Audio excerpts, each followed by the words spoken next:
Hi, this is Robert Kiyosaki, and you're listening to Capital Hacking. This is the most important thing you can listen to today. He's the one. I have a dream. With great power comes great responsibility. I could do this all day. This is it. Don't get scared now. They may take our lives, but they'll never take our freedom. Cinderella's story out of nowhere. It's in the hole. That the only thing we have to fear is fear itself.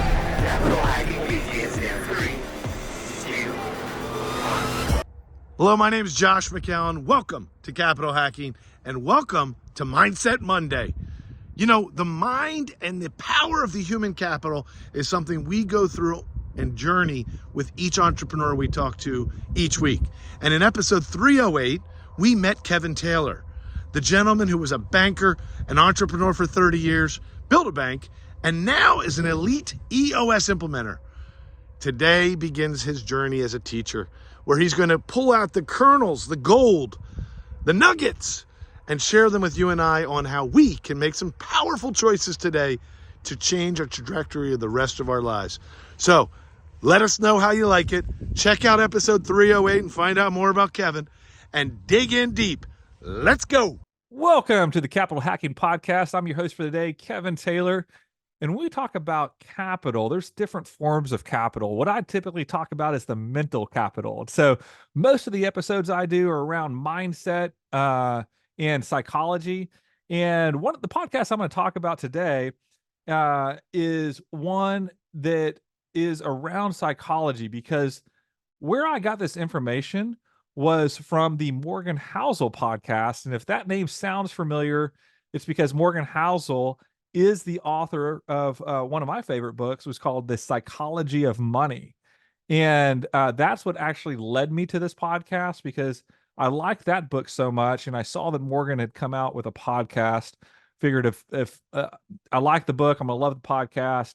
And so started listening to it. And the episode I'm going to talk to you about today is one that he came out with, and the title of it is great. It's called Death, Taxes, and a Few Other Things. And so after listening to this podcast, it made me want to buy his newest book.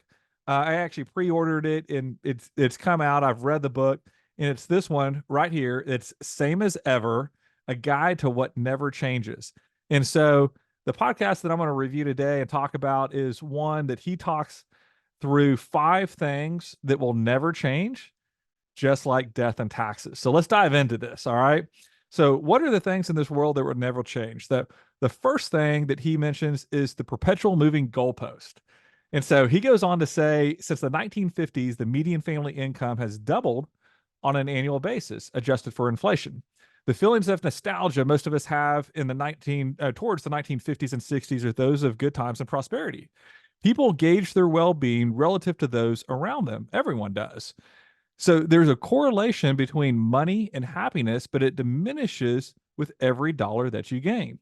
If the 1950s and 60s felt like a better time, it was because there was less dispersion between income gaps.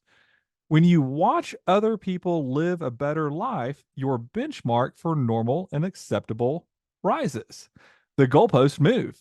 So it's not necessarily good or bad. It's just one of those things that have always been like that and always will, just like death and taxes. And so that one I just found kind of amusing too. I wasn't alive during the 50s and 60s, but I know just from watching old shows, that's what people think. And it's like, oh man, this was one of the best times. And he goes on in the podcast to talk about what typical vacations were like and stuff too. And there just wasn't a big, like you said, a dispersion between income gaps on that. Well, you fast forward to today and you just think about how much social media is out there, and scrolling on either Instagram or Facebook or whatever it may be, and you can see some of your friends, you see their highlight reel, right? And you see the people maybe that you haven't talked to, but across the US or globally. And it's exactly what he says. When you watch other people live a better life, your benchmark for normal and acceptable rises, hence moving the goalpost. So something that will always be the same, just like death and taxes. So that was the first one he mentioned. The second one is around talent. And so this is what he says on talent. He said, talent will always cluster around tiny groups of people because people like associating with winners. So success tends to snowball. Equal talent does not get equal recognition because people like associating with known winners. Being known as a winner is not the same as being talented. They are two very different things. People almost never make decisions independently, in part because the world abounds with so many choices that we have little hope of ever finding what we really want on our own. In part, we are never really sure what we want anyways. Success tends to snowball independent of skill because perceived talent can be more advantageous than objective talent. And so found that interesting too, that it's not necessarily the talent, it's just being known as a winner that makes winning snowball. So the third point he brings in there, he talks about in this podcast are periods of wild and uncontrolled excess. And so I'll read what he put in here. He says, after every bubble, there's an attempt to ensure it will never happen again. The drive towards financial excess is inevitable, part of how the markets work. So how much will investors pay for this asset? How much debt is too much debt? How high do interest rates need to go before businesses stop investing? So the answers to these questions are more psychological than analytical. We typically find the answer after it's too late, and we look back and see where the breaking point was. And I love this analogy that he uses. He says, the only way to know how much food you can eat is to eat until you're sick. And it's the same with the markets. Hi, this is Melanie McCallan. Josh and I are just so grateful for the many investors who have already joined us at Accountable Equity. Accountable Equity is so much more than a capital group. It's really a community of accredited investors that want to learn and grow together. I just want to personally invite you, if you want to find out more about this type of investment and see if it's right for you and your family, please visit us at accountableequity.com. So, yeah, the answers to the questions are more psychological than analytical on this. And so, yeah, you really don't know where the breaking point is until you look back at things. So find that interesting on when he talks about uncontrolled excess. So now he talks about economic policy. And so the fourth point he puts in this is intense, passionate debate about economic policy. These are things that will never change. So when there is such a wide disparity of personal experiences, it's very hard to get everyone on the same page about economic policy. The same is true with financial goals or philosophies around things like risk-taking and opportunity. Everyone is viewing the world out of their own lenses of their own experience. And so when the experience has such a wide range, no one is ever going to agree on the right thing, on what the right thing is to do with money. So empathy and putting yourself in other people's shoes only goes so far. Anything you experience is so much more vivid than if you're just told about it. So as long as we have widely different economic experiences, there will always be widely different economic views. That's as reliable as death and taxes. So it makes a lot of sense, right? No one's going to have the same experiences.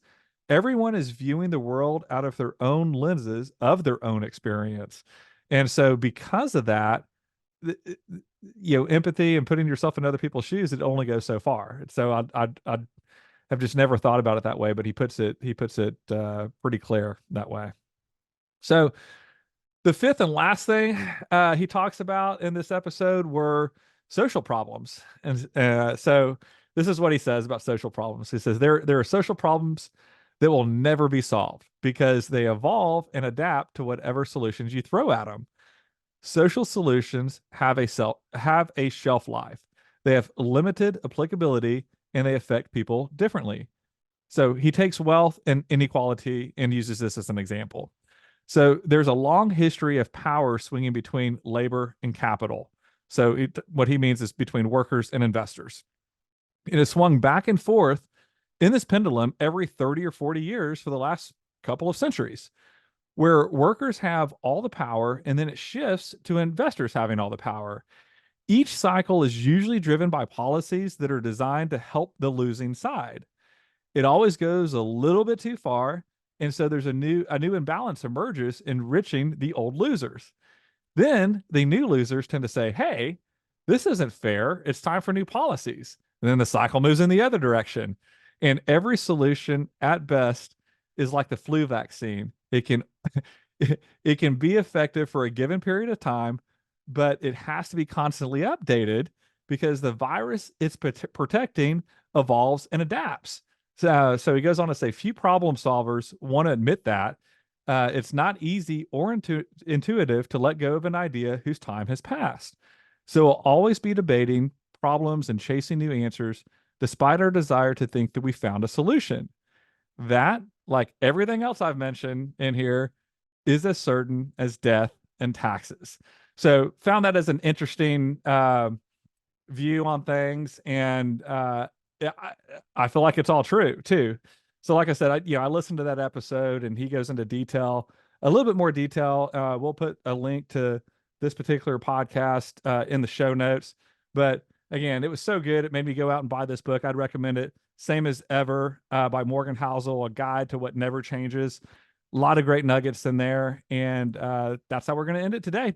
Hope you enjoyed it. Damn straight. We just got buddy. We got to the end of another great show. And everyone listening right now, you're the family and friends. Thanks for staying till the end. That was so fun. And hey, hit the like, hit subscribe. We're here to serve you guys. That's why we're doing this show. Josh is not paying me. I'm doing this off of my quote unquote sweat equity because we want to make a difference in your life. And then that ripple effect will continue to touch the world. Hey, amen, brother. Please check us out on capitalhacking.com, all the social media threads. And yes, I know you've probably already sent this episode to one of your best friends. Thank you. We love you. Just go right into your iPhone, hit the plus symbol. We'll talk to you later. See you next week. Share.